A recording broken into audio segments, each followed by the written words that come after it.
ఆర్థికం ఎప్పుడెప్పుడా అని ఎదురు చూస్తున్న భోగాపురం ఇంటర్నేషనల్ ఎయిర్పోర్ట్ ప్రారంభోత్సవానికి సిద్ధమవుతోంది. ఈ ఏడాది జూలై లేదా ఆగస్టులో తొలి విమానం ఎగిరేందుకు రెడీ అవుతోంది. ప్రభుత్వం కూడా ఆ దిశగా అడుగులు వేస్తోంది. దానికి తగ్గట్లుగానే అత్యాధునిక సాంకేతిక హంగులతో పనులు చకచకా సాగుతున్నాయి. ఎయిర్పోర్ట్ పనులు ఎంత శాతం పూర్తయ్యాయనే వివరాలను మా ప్రతినిధి శివశంకర్ అందిస్తారు. ప్రస్తుతం మనం భోగాపురం అంతర్జాతీయ విమానాశ్రయం వద్ద అయితే ఉన్నాం. భోగాపురం అంతర్జాతీయ విమానాశ్రయాన్ని సుమారు 2500 ఎకరాల్లో ఎంతో అత్యద్భుతంగా నిర్మిస్తున్నారని చెప్పుకోవచ్చు.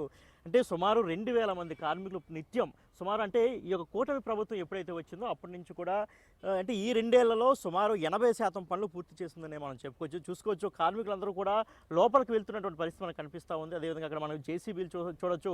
పనికి సిద్ధంగా ఉన్నటువంటి పరిస్థితి అంటే 24/7 ఇక్కడ పనులు అయితే నిత్యం జరుగుతూనే ఉన్నాయి. అంతే ఎంత స్పీడ్గా పనులు జరుగుతున్నాయో ఒకసారి మనం అర్థం చేసుకోవచ్చు. ఎందుకంటే గత ప్రభుత్వం హయాంలో సుమారు 17 నుంచి 20% పనులు పూర్తయితే ప్రస్తుతం ఉన్నటువంటి కూటమి ప్రభుత్వం హయాంలోనే సుమారు 78 నుంచి 80% పనులు మనకి పూర్తయినట్లు మనకి చాలా స్పష్టంగా తెలుస్తూ ఉంది. ఎందుకంటే ఎటు చూసుకున్నా కానీ మొత్తం అంటే సుమారు ఇప్పటికే ప్రారంభోత్సవానికి సిద్ధంగా ఉన్నటువంటి పరిస్థితులు మనకి చాలా స్పష్టంగా కనిపిస్తున్నాయి. ఇప్పటికే మనం రన్వే ప్రకారం చూసుకుంటే రన్వే అయితే 100కి 100% పూర్తయింది. దానిపై ఇప్పటికే ఒక టెస్ట్ ఫ్లైట్ కూడా మనకి చేయడం అంటే ఒక టెస్టింగ్ కూడా చేశారు. ఎందుకంటే ఢిల్లీ నుంచి ఇక్కడికి అంటే ఈ ఎయిర్పోర్ట్కి రావడానికి ఒక ఎయిర్ ఇండియా విమానంతో కేంద్ర పౌర విమానయాన శాఖ మంత్రి రామ్మోహన్ కూడా రావడం జరిగింది. వచ్చి సమీక్ష నిర్వహించడం జరిగింది. అంటే టెస్ట్ ఫ్లైట్ ఏ విధంగా ఉంటుంది, అంటే ఈ యొక్క రన్వే ఏ విధంగా పనిచేస్తుంది. ఎందుకంటే భారతదేశంలోనే అత్యంత పెద్దైనటువంటి రన్వే ఇక్కడ నిర్మించడం జరిగింది. సుమారు 3.8 కిలోమీటర్ల పొడవైనటువంటి రన్వేని అయితే ఇక్కడ సిద్ధం చేశారు. మరోవైపు మనం చూసుకున్నట్లయితే అంటే ఎంత పెద్ద అంటే ఎయిర్ బస్సు లాంటి విమానాలు వచ్చినా కూడా ఎలాంటి ఇబ్బంది కలగకుండా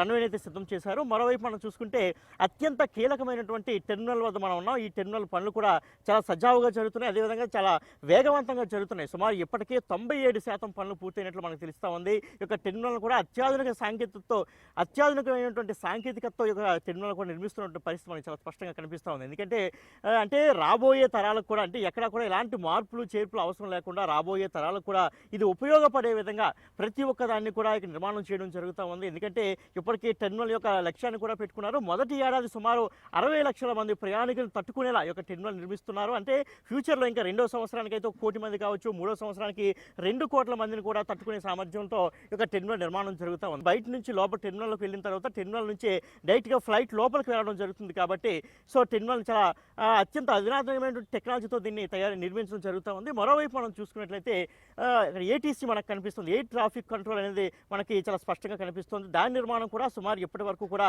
98% పూర్తయినట్లు మనకి చాలా స్పష్టంగా తెలుస్తుంది. ఎందుకంటే ఈ ఎయిర్ సిగ్నల్స్ని మొత్తం అందించేది ఇక్కడ ఎయిర్ ట్రాఫిక్ కంట్రోలే మనకి మొత్తం అంటే కంట్రోలింగ్ అంతా ఇక్కడే ఉంటుంది. ఒక ఫ్లైట్ రావాలన్నా వెళ్ళాలన్నా కూడా సిగ్నల్స్ ఇవ్వడం కావచ్చు. అదేవిధంగా మొత్తం సిగ్నల్ అంతా సరిగ్గా ఉందా లేదా, అంటే ఫ్లైట్ టేక్ ఆఫ్ అవ్వడానికి సిద్ధంగా ఉన్నప్పుడు మొత్తం వాతావరణం అంతా అనుకూలంగా ఉందా లేదా ప్రతిదీ కూడా. ఎందుకంటే ఎయిర్ ట్రాఫిక్ కంట్రోల్ అనేది సవ్యంగా లేకపోతే ఎలాంటి ప్రమాదాలు జరుగుతాయో కూడా గతంలో మనం చూసాం. సుమారు 200 మంది ప్రయాణికులు ఒకే ఫ్లైట్లో చనిపోయినటువంటి పరిస్థితులు కూడా మనం చూసాం. రీసెంట్గా మనం చూసుకుంటే అందులో గుజరాత్ మాజీ ముఖ్యమంత్రి కూడా చనిపోవడం జరిగింది. రీసెంట్గా మనం చూసాం. అంటే దేశంలో ఇలాంటి సంఘటనలు అనేక నిత్యం జరుగుతూనే ఉన్నాయి. చాలామంది ఇబ్బందులు పడుతూనే ఉన్నారు, ప్రాణాలు కోల్పోతూనే ఉన్నారు, వాళ్ళ కుటుంబ సభ్యులు ఎంతో బాధను అనుభవిస్తున్నారు. అంటే ఇక ఎయిర్ ట్రాఫిక్ కంట్రోల్ అనేది వ్యవస్థ సరిగా లేకపోతే ఎంత ప్రమాదాలు జరిగే అవకాశం ఉందో చాలా స్పష్టంగా మనం చూస్తూ ఉన్నాము నిత్యకృత్యంగా. సో ఇవన్నీ మనం చూసుకున్నట్లయితే ఓవరాల్గా మనం చూసుకుంటే 97.5% పనులు అయితే పూర్తవుతున్నాయి.